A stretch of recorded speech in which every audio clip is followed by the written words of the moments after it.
friends, it's Mrs. Anna, and today I'm going to read some stories.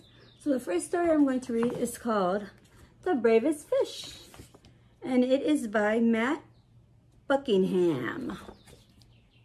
So let's start with this story.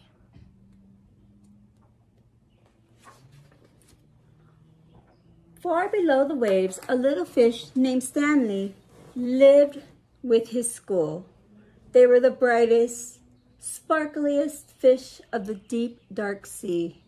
One morning, Stanley woke up late. "Hello, it's me," he called to his friends. But the reef was strangely quiet.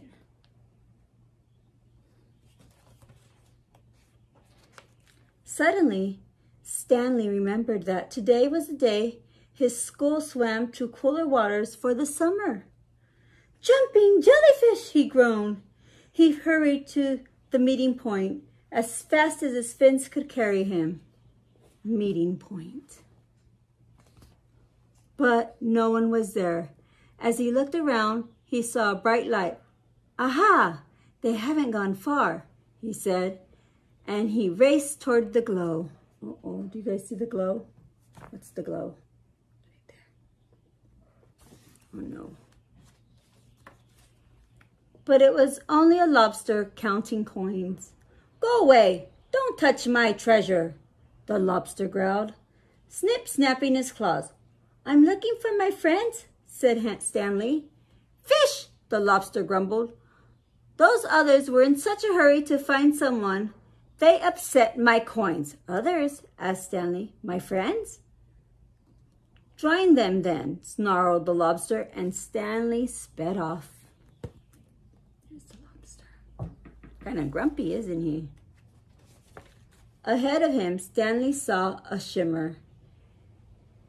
He could just make out a bright, sparkly fish, one of his friends. "Hello, it's me," he called, swimming faster. Is that one of his friends right there? I don't know. Clonk! Stanley crashed headfirst into something. "Jumping jellyfish," he cried. It wasn't one of his friends at all, but his own reflection in a shiny pearl. It's like a mirror. He saw himself. Stanley rubbed his head, bumped his nose, feeling a little dazed. He didn't notice the dark shape coming up behind him. Uh-oh, do you guys see the dark shape?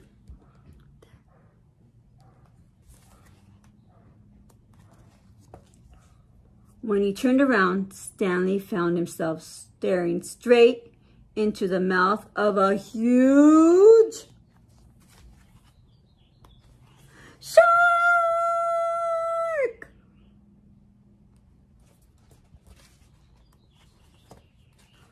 "Ah!" Stanley shrieked. Over coral and under weeds, he sped with the shark snapping at his tail. Finally, Stanley saw a small hole in a rock below. He dived down inside to just miss being gobbled up.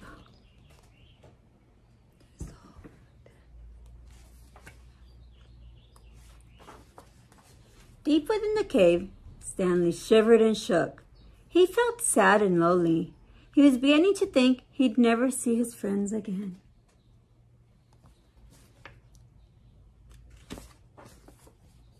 "Well, I can't stay here forever," he said at last. Stanley poked his head out of the cave to see if the shark had left. "Jumping jellyfish," he squealed. The sea was a golden orange, glowing and glittering. It was the most wonderful sight he had ever seen, because there in front of him were... What was in front of him?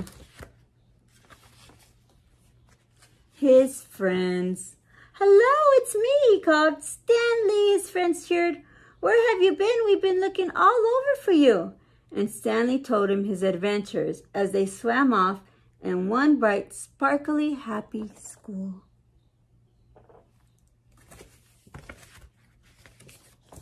The end. All right, my next book is also about a sea animal. This sea animal has little pinchers, and he lives in a shell, and he switches shells sometimes. It's called A Hermit Crab. This is called A House for Hermit Crab by Eric Carle.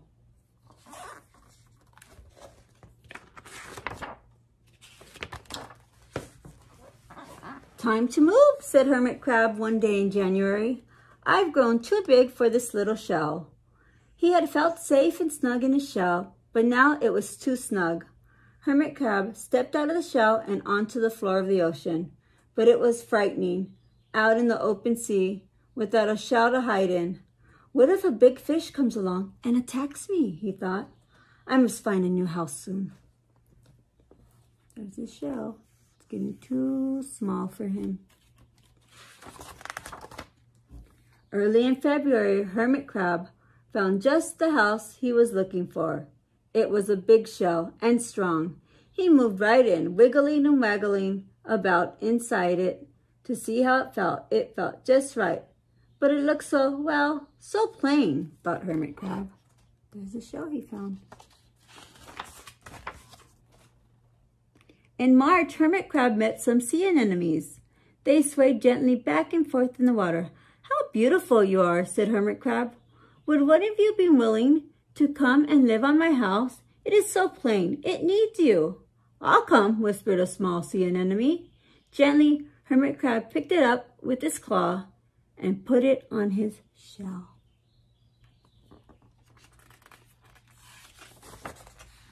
In April, Hermit Crab passed a flock of starfish moving slowly along the seafloor. How handsome you are, said Hermit Crab. Would one of you be willing to decorate my house? I would, signaled a little sea star. Carefully, Hermit Crab picked it up with his claw and put it on his house. I could see an enemy on his house already. Now let's see. There's the sea star. In May, Hermit Crab discovered some coral. They were hard and didn't move. How pretty you are, said Hermit Crab. Would one of you be willing to help make my house more beautiful? I would, creaked the crusty coral. Gingerly, Hermit Crab picked it up with his claws and placed it on his shell. In June, oh look, there's the coral, sea anemone and a starfish, sea star. In June, Hermit Crab came to a group of snails crawling over a rock on the ocean floor. They gazed as they went, picking up algae and bits of debris and leaving a neat path behind them. How tidy and hard-working you are, said Hermit Crab. Would one of you be willing to come and help clean my house? I would, offered one of the snails. Happily, Hermit Crab picked it up with his claws and placed it on his shell. Look at the snail. They help clean the ocean floor. In July, oh look, there's a snail on his house. In July, Hermit Crab came upon several sea urchins. They had sharp, prickly needles. How fierce you look, said Hermit Crab. Would one of you be willing to protect my house? I would, answered a spiky sea urchin. Gracefully, Hermit Crab picked it up with his claw and placed it near his shell. There he is. In August, Hermit Crab and his friends wandered into a forest of seaweed. It's so dark in here, thought Hermit Crab. How dim it is, murmured the sea anemone. How gloomy it is, whispered the starfish. How murky it is, complained the coral. I can't see, said the snail. It's like a nightmare, cried the sea urchin. Oh, the seaweed is dark. In September, Hermit Crab spotted a school of lanternfish darting through the dark water. How bright you are, said Hermit Crab. Would one of you be willing to light up our house? I would, replied one of the lanternfish, and it swam over near the shell. In October, Hermit Crab approached a pile of small pebbles. How sturdy you are, said Hermit Crab. Would you mind if I rearranged you? Not at all, answered the pebbles. Hermit Crab picked them up and one by one with his claws built a wall around his shell. Now my house is perfect, chirped Hermit Crab. Oh, look at that. What a pretty house. But in November, Hermit Crab felt that his shell seemed a bit too small. Little by little over the year, Hermit Crab had grown. Soon he would have to find another, bigger home.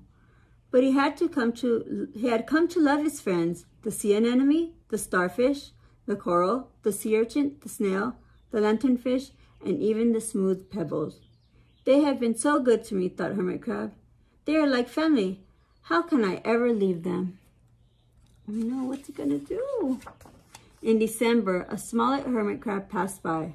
I have grown my shell, he said. Would you know a place for me? I have outgrown my house too, answered Hermit Crab. I must move on.